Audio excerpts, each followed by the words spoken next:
Assalamualaikum warahmatullahi wabarakatuh. Halo teman-teman, kami dari kelompok 1 akan mengomentari serta menganalisis salah satu karya sastra cerpen dengan judul Juru Masak karya Damhoeri Muhammad. Novel ini menceritakan tentang salah satu tokoh perempuan hebat bernama Nurhayati, yang mana ia harus bekerja keras untuk menafkahi hidupnya sendiri, dan ternyata banyak sekali hikmah dan juga pesan yang dia dapatkan dari pekerjaannya ini. Seperti apa kelanjutannya? Maka akan kita ulas bersama dalam video ini. Sebelumnya, perkenalkan saya Zulfa Melani Putri dengan NIM akhir 009. Perkenalkan, saya Vela Cynthia Rahayu dengan NIM belakang 079. Saya Anissa Maudi Rohmasyaya Ningtyas dengan NIM akhir 006. Saya Muhammad Sultan Syafiq dengan NIM akhir 186. Baik, untuk yang pertama, kita akan membahas mengenai tema dan pesan dalam cerpen dengan judul Juru Masak ini, dan akan dibahas oleh saudari Anissa. Baik, langsung saja. Untuk tema yang diangkat dari cerpen Juru Masak ini yaitu tentang keteguhan hati dan juga harga diri seorang perempuan. Melalui tokohnya yaitu Nurhayati, penulis ingin menyampaikan bagaimana perjuangan serta kerja keras seorang perempuan meskipun dalam situasi yang sulit. Nah, tema ini itu sangat menyoroti tentang semangat dan juga tekad yang teguh dari seorang perempuan setelah merasakan yang namanya kehilangan. Adapun untuk pesannya sendiri, Damhoeri Muhammad ingin menyampaikan kepada kita bahwa kesuksesan itu diraih melalui semangat dan juga kerja keras, dan juga ingin mengingatkan seorang perempuan bahwa perempuan itu harus memiliki semangat dan juga tekad yang kuat serta tidak bergantung kepada laki-laki. Baik, untuk yang berikutnya adalah mengenai karakter dan juga konflik sosial yang ada di dalam cerpen ini, dan akan saya bahas. Jadi, tokoh utama dalam cerpen ini adalah Nurhayati, seorang perempuan sederhana yang berprofesi sebagai juru masak.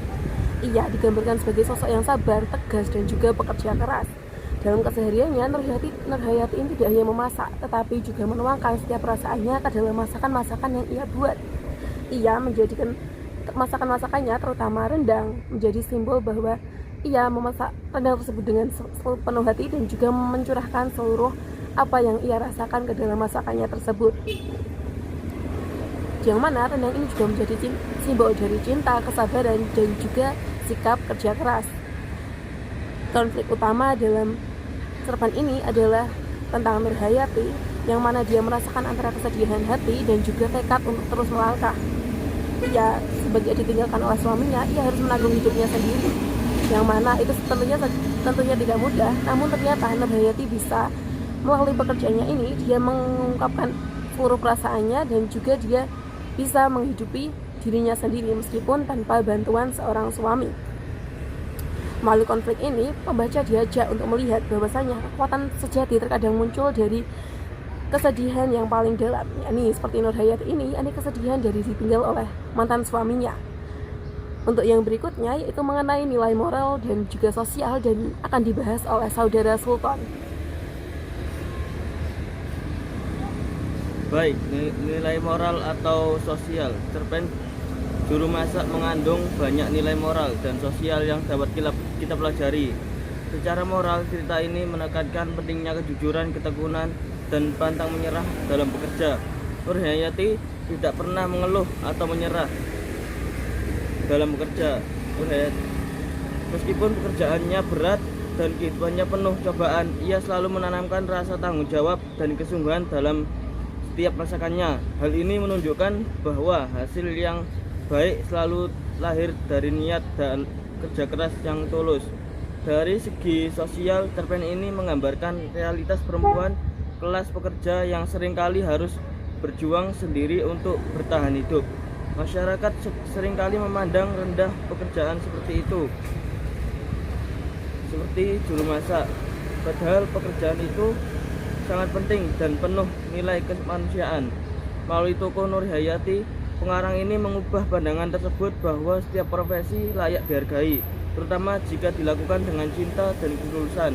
Cerpen ini juga memperlihatkan bahwa perempuan memiliki peran besar dalam menopang kehidupan sosial dan ekonomi, meskipun seringkali mereka tidak mendapatkan pengakuan yang sepadan. Nah, menarik sekali bukan? Dan yang terakhir masih ada relevansi cerpen ini di zaman sekarang dan akan dibahas oleh saudari Vela. Baik, terakhir adalah relevansi dengan kehidupan masa kini. Cerpen Juru Masak tetap sangat relevan dengan kehidupan masyarakat masa kini. Di era modern seperti sekarang, banyak perempuan yang juga berjuang keras seperti Nur Hayati. Mereka bekerja, menafkahi keluarga, dan tetap berusaha mempertahankan harga diri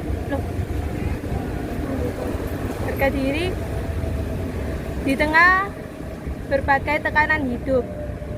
Cerita ini mengingatkan kita bahwa semangat kemandirian, ketulusan, dan kerja keras tidak pernah lekang oleh waktu. Selain itu, cerpen ini juga mencerminkan kondisi sosial yang masih kita temui saat ini, di mana pekerjaan yang dianggap biasa seringkali kurang dihargai. Padahal, tanpa orang-orang seperti Nur Hayati, kehidupan sehari-hari tidak akan berjalan dengan baik. Pesan yang bisa kita ambil adalah bahwa setiap orang, apapun pekerjaannya, memiliki peran penting dalam kehidupan sosial. Melalui kisah ini, kita diajak untuk lebih menghargai kerja keras orang lain, terutama mereka yang berjuang dalam diam seperti para juru masak, pekerja rumah tangga, dan buruh kecil yang jarang mendapat sorotan. Nah, demikianlah hasil komentar dari kelompok kami terhadap karya sastra cerpen dengan judul Juru Masak karya Damhoeri Muhammad.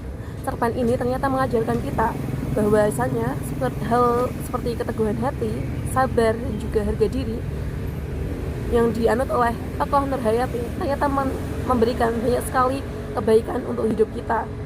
Dari kisah Nur Hayati juga kita belajar bahwasanya kehidupan ini tidak selalu mudah, tetapi selama kita memiliki tekad dan kejujuran, kita mampu bertahan menghadapi apapun. Semoga cerita ini menginspirasi kita semua untuk menghargai perjuangan orang lain, sekecil apapun itu, dan menanamkan rasa bangga terhadap profesi yang kita jalani. Terima kasih sudah menonton, sampai jumpa di video kami selanjutnya. Terima kasih, wassalamualaikum warahmatullahi wabarakatuh. Bye-bye.